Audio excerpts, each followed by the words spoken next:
हिंदू आक्रोश मोर्चातल्या मागण्या सगळ्यात चुकीच्या आहे असं मी अजिबात या सगळ्या व्हिडिओमध्ये म्हटलेलं नाही. कार्पोरेट जिहादमध्ये जर अशा पद्धतीचं धर्मांतर झालं असेल तर त्या आरोपीला कायद्याच्या चौकटीमध्ये तातडीने लवकरात लवकर, मी हा शब्द वापरतो होता, हिंदू आक्रोश मोर्चेकऱ्यांनो ही मागणी करा तुम्ही देवेंद्र फडणवीसांकडे की लवकरात लवकर निकाल लावावा आणि लवकरात लवकर अटक करावी. अजूनही एक आरोपी सापडलेला नाही, हे आपल्या पोलिसांचं फेल्युअर आहे, हे लक्षात घ्या तुम्ही. आणि तुम्ही ज्यांना तुमचे हिरो समजतात ते गृहमंत्री आहेत. त्यामुळे तुम्हाला आधी एक आरोपी पकडा, आधी नंतर बाकीच्या गोष्टी करा. कारण तो आरोपी जो आहे तो मुख्य आरोपी आहे आणि मुख्य आरोपीत जर पोलिसांना सापडत नसेल तर काय तुमचं हिंदुत्ववादी लोकांचं सरकार आलेलं आहे, असा प्रश्न तुम्ही विचारायला पाहिजे. खरं म्हणजे तुमचं जास्त हक्क आहे त्यांच्यावर.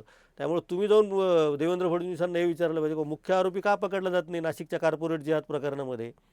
नावं द्या तुम्ही, कार्पोरेट जिहाद, व्हिडिओ जिहाद, कोणता जिहाद असेल तो द्या. म्हणजे मोहन भागवत भेटल्यानंतर काय बोलायचं ते नंतर ठरवा, नितेश राणे भेटल्यानंतर काय बोलायचं ते ठरवा. सगळ्यांचे फोटो आपण सगळ्या सोशल मीडियावर बघितलेले आहेत की मुस्लिम समाजाच्या पार्ट्यांमध्ये इफ्तार, म्हणजे ते गैर नाही आहे. मुळामध्ये आम्ही हेच सांगतो, गैर नाही आहे. पण तुम्ही गेल्यानंतर ते योग्य आहे आणि दुसऱ्यांनी केल्यानंतर तुम्ही त्यांना मौलाना म्हणणार, अशा पद्धतीचं नाही चालणार. तुम्ही काहीतरी एक विचार करा आणि हिंदू आक्रोश मोर्चे काढण्याची वेळ हिंदूंवर येऊ नये अशी की काहीतरी वेळ ह्या सरकारने आणली तर किमान आजचे दिन यांच्या पदरात पडले असं आपल्याला म्हणता येईल. 2014 पासून 2026 पर्यंत तरी हिंदूंच्या पदरामध्ये आजचे दिन आलेले नाही, पडलेले नाही, हे यावरून सिद्ध होतं. हिंदू आक्रोश मोर्चा आणखीन किती दिवस चालू राहणार त्याची आपण म्हणजे काय वाटच बघणार आहोत की कधी थांबणार याची वाट बघायची का किती दिवस चालणार याची वाट बघायची, हा सुद्धा प्रश्न पडलेला आहे.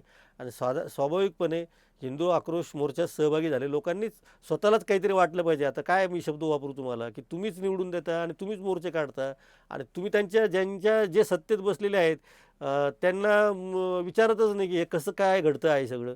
त्यामुळे तुम्ही त्यांना विचारायला जोपर्यंत सुरुवात करणार नाही तोपर्यंत तुम्हाला उत्तर मिळणार नाही. तुम्हाला मोर्चेच काढावं लागेल उन्हातानामध्ये. शेवटी तुम्ही आमचेच भाऊ आहात, भगिनी आहात. तर मोर्चांना शुभेच्छा देतो, या पलीकडे आपण काही बोलू शकत नाही. या हिंदू आक्रोश मोर्चाला शुभेच्छा, पण मोर्चे थांबावे या त्यापेक्षाही जास्त शुभेच्छा.